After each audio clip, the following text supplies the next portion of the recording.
नमस्कार, स्वागत है आपका भारत न्यूज में और मैं हूं आपके साथ साक्षी।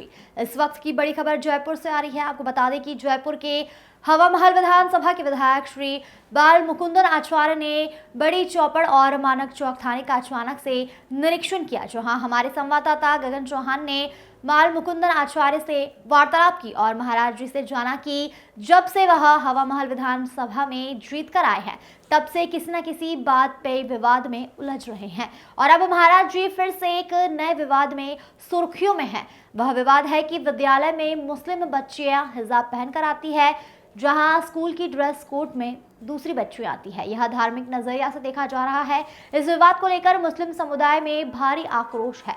जहां महाराज जी ने मानक चौक के थाने का निरीक्षण किया, वहीं बड़ी चौपड़ पर बड़े व्यापारी व फुटकर व्यापारियों से भी वार्तालाप की, उनकी समस्याओं को सुना और जल्द से जल्द उनकी समस्याओं को हल करने का आश्वासन दिया। मैं आया हूँ अभी बड़ी चौपड़ हवा महल पर, जो कि हवा महल विधानसभा से जो एमएलए हैं वो हैं बाल मुकुंदन आचार्य जी, जो कि अभी बड़ी चौपड़ मानक चौक देखने आ चुके हैं, जो कि अभी थाने पे भी गए हैं, जो कि अभी मैं ये व्यापारियों से और यहाँ की जो छोटी मोटी समस्या है उनको देखते जा रहे हैं। जो मैं अब इनसे बातचीत करूँगा कि इनके अभी जो ये विवादों में इस तरह जले हुए हैं। महाराज जी, आप अभी जब से विधानसभा में आप जीत के आए हो, जब से किसी न किसी बात विवाद में उलझे जा रहे हो, इसका क्या कारण है? काहे का वाद विवाद है? पहले मीट को लेके और अब ये सब बैठा दिए, सब्जी बंदी चालू है। माता राम निका जो। हाँ जी। हाँ साहब, ऐसा है, मांस का जो दुकान है, मीट मांस जो भी बोलते हैं, वह दुकान खुले में ओपन में जानवर जिंदा रखना, जिंदा जानवर को वहीं रोड पे काटना और काट के उसको बेचना, ये कानून नहीं है।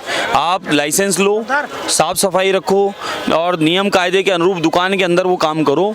ये अवैध रूप से जो काम है उसका विरोध है। न खाने वाले का विरोध है, न बेचने वाले का विरोध है, न कोई बनाने वाले का विरोध है। विरोध है रोड पे खड़े होकर और खुले में जानवर जिंदा रख के और रोड के ऊपर नाले के ऊपर जो बेच रहे हैं वह। इसलिए इसको विवाद मत बोलो, इसको बोलो कि शहर को साफ सुथरा और स्वच्छ चाहते हैं। और ये भी हमारे पास में 5 साल से अत्यधिक लोगों की शिकायतें इकट्ठी हो गई थी तब जाके। और आप सच्चे पत्रकार हो तो भाई साहब आप लाइसेंस पूछ लो इनके जाके, लाइसेंस मिल जावे तो आप हमें गलत ठहरा देना, और नहीं मिले तो फिर आप सही बात को सही कहना। जैसा कि महाराज जी अभी अयोध्या में राम मंदिर का जो उद्घाटन हुआ है और रामलला का प्राण प्रतिष्ठा हुई है, उसको क्या राजनीति के सबसे बड़े एजेंडे के रूप में देखा? राजनीति मत लाओ, राम जी हमारे आराध्य हैं, प्रभु हैं। 500 साल से हमारी प्रार्थना थी, वह प्रार्थना पूरी हो गई। और आदरणीय प्रधान सेवक प्रधानमंत्री नरेंद्र मोदी जी जब से पधारे उसके बाद मन में दृढ़ विश्वास था कि हमारे प्रभु राम का दिव्य भव्य मंदिर बनेगा। और ये जायज मांग थी, हमारे भारत भूमि प्रभु राम हमारे इष्ट देव, फिर हमारे भगवान का मंदिर बनने में व्यवधान क्यों? और उसी स्थान पे जहां भगवान थे वही मंदिर बनने की मांग थी, इसलिए जायज मांग थी। लेकिन पिछली कांग्रेस सरकारों ने, उनके मित्रों ने इस प्रकार का वातावरण बना रखा था कि यहाँ पर भगवान का मंदिर न बन सके।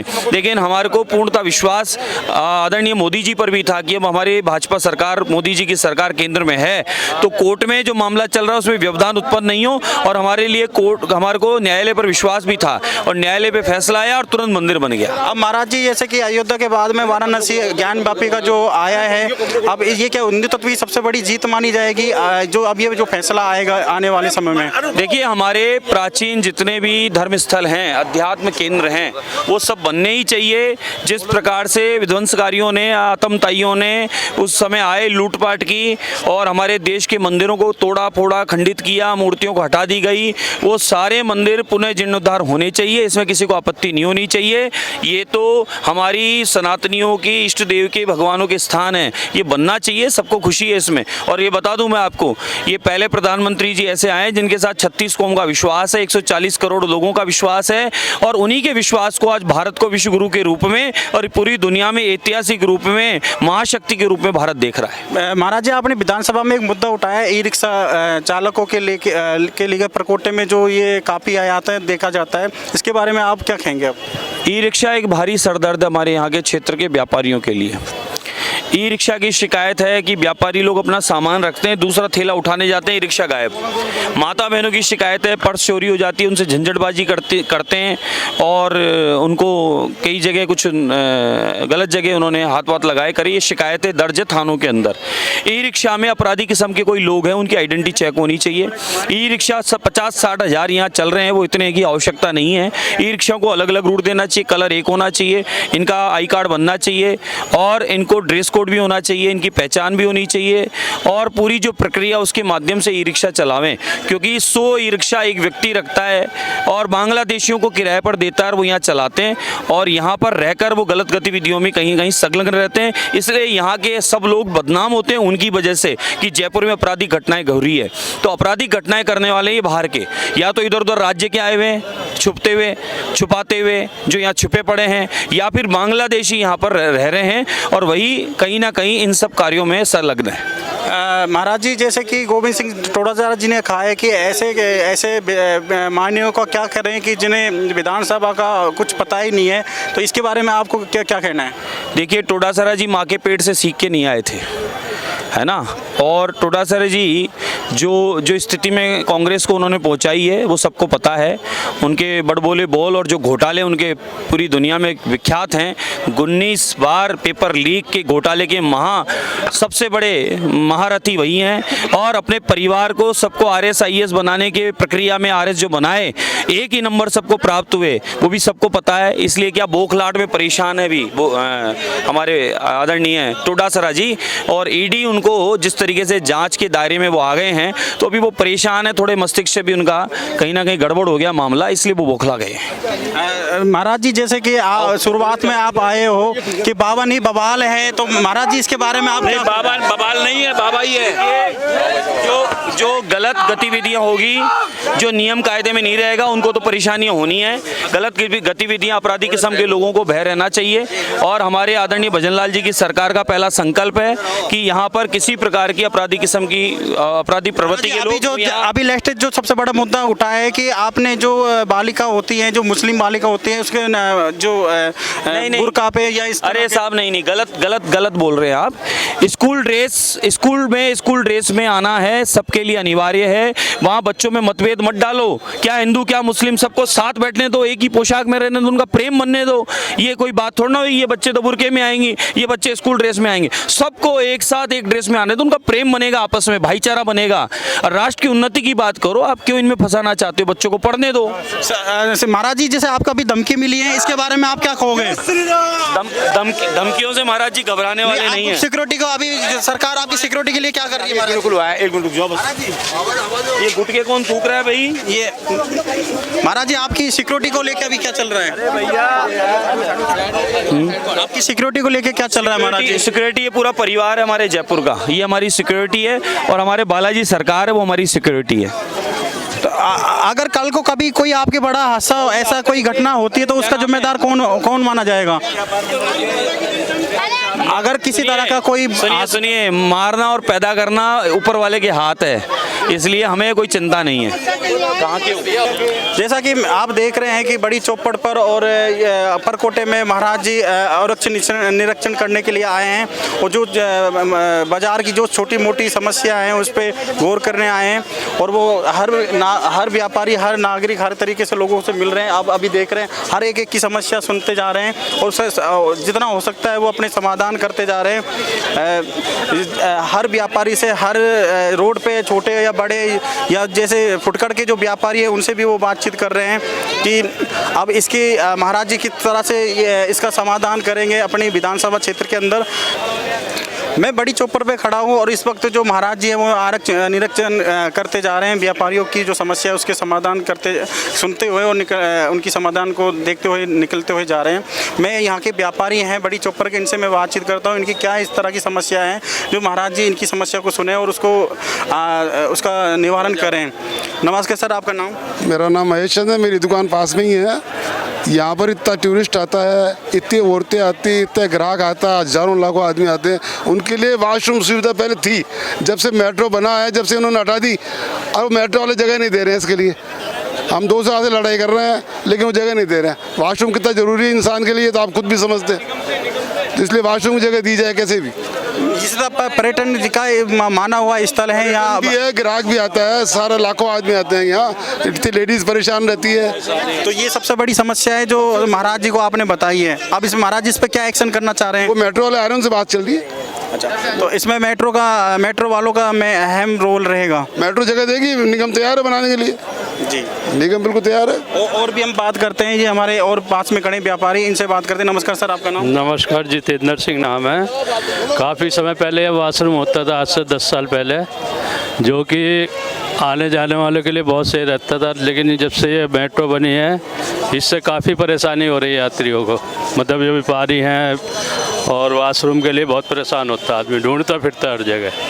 तो हमारी तो यही मांग है कि जल्दी जल्दी हम वाशरूम बन के तैयार हो। सर, ये जो बाथरूम की समस्या है, ये सबसे बड़ी, मतलब टॉयलेट को बड़ी समस्या है। और उसके बाद की जो समस्या है यहाँ की ट्रैफिक, और यहाँ पे जिस तरह के व्यापारी छोटे भीड़ जो हैं, इस क्या ये भी एक बहुत बड़ी समस्या है, क्योंकि टूरिस्ट बाहर का आता है तो काफ़ी भीड़ जमा हो जाती है।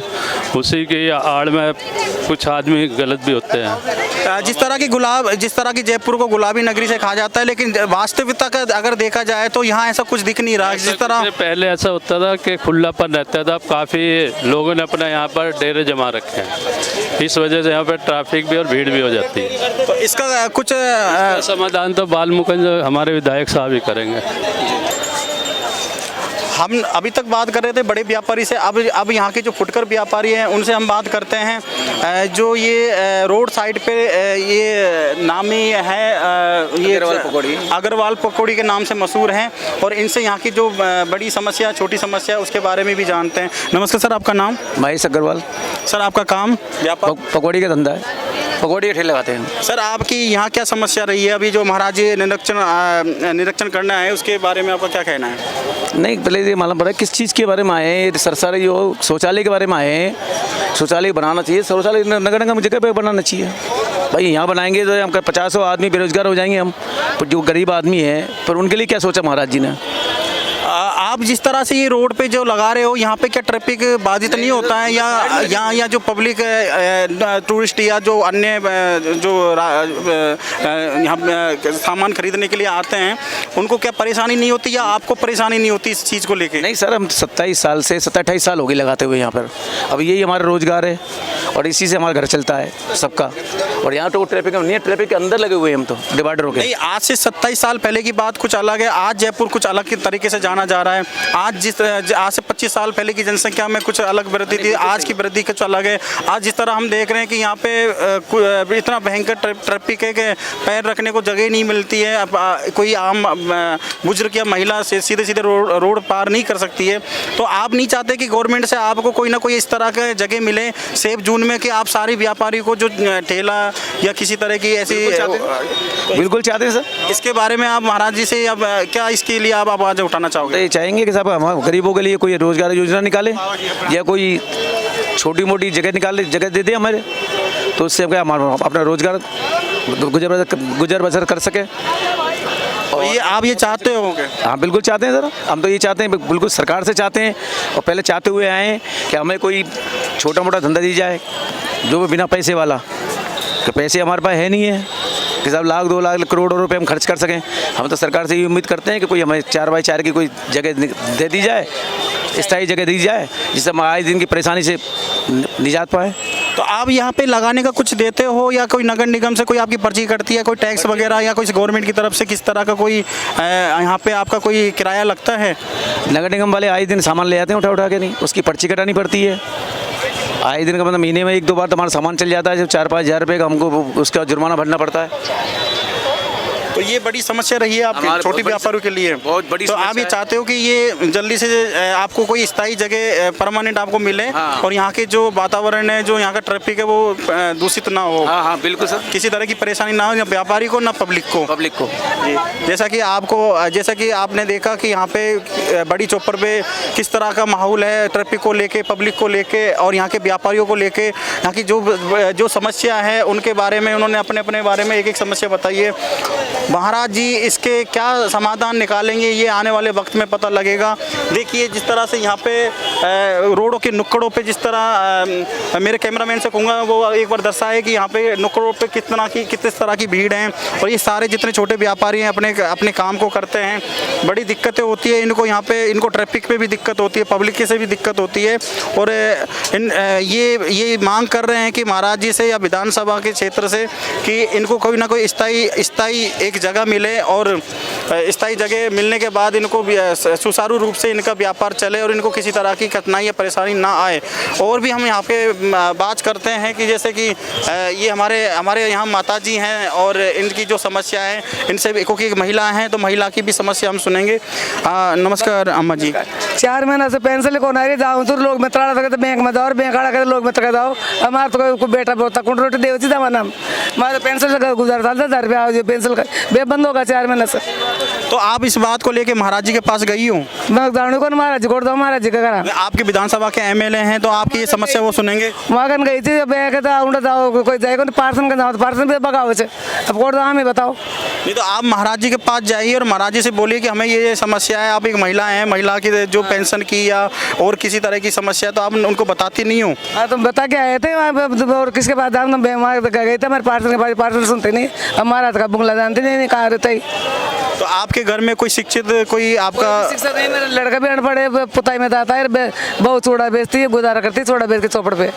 जब भी आते हैं पुलिस वाले झाड़ देते हैं उसके सारे चूड़े तोड़ देते, और मेरी पेंसिल आती है तो मैं खाती हूँ पेंसिल खाती हूँ, और वो चूड़ा भी लगाती है, जो चूड़ा भी झाड़ जाते हैं पुलिस वाले आते हैं लाद के देखे पूरे चूड़ा झाड़ देते हैं। आपका नाम? गीता देवी। जैसा कि आपने देखा कि गीता देवी जी एक वृद्ध महिला हैं और इनको काफ़ी समस्या है, तो ये भी अपनी मांग रख रही हैं कहीं ना कहीं कि इनकी पेंशन को लेके इनको दिक्कतें हो रही है। ना इनकी पार्षद सुनता है, ना अन्य कोई सरकारी कर्मचारी या बैंक कोई नहीं सुन रहा है। और महाराज जी के पास भी ये जाएं और वहाँ अपनी समस्या को लेके बताएं। और हम चाहेंगे कि जितनी भी यहाँ की जो महिला हैं जो शिक्षित नहीं हैं उनकी समस्या को जल्दी से जल्दी हल किया जाए, उनकी सुना जाए और उनका समाधान किया जाए। जैसा कि हमने व्यापारियों से बातचीत करी और इनकी जो समस्याएं सुनी, अब ये महाराज जी को अपनी कंप्लेंट हैं जो दे रहे हैं, और महाराज जी इस पर क्या एक्शन करते हैं, क्या समाधान निकालते हैं, ये आने वाले वक्त में पता लगेगा। मेरे साथ हैं मैं कैमरा पर्सन प्रेम कुमार, मैं गगन चौहान, भारत न्यूज़। धन्यवाद।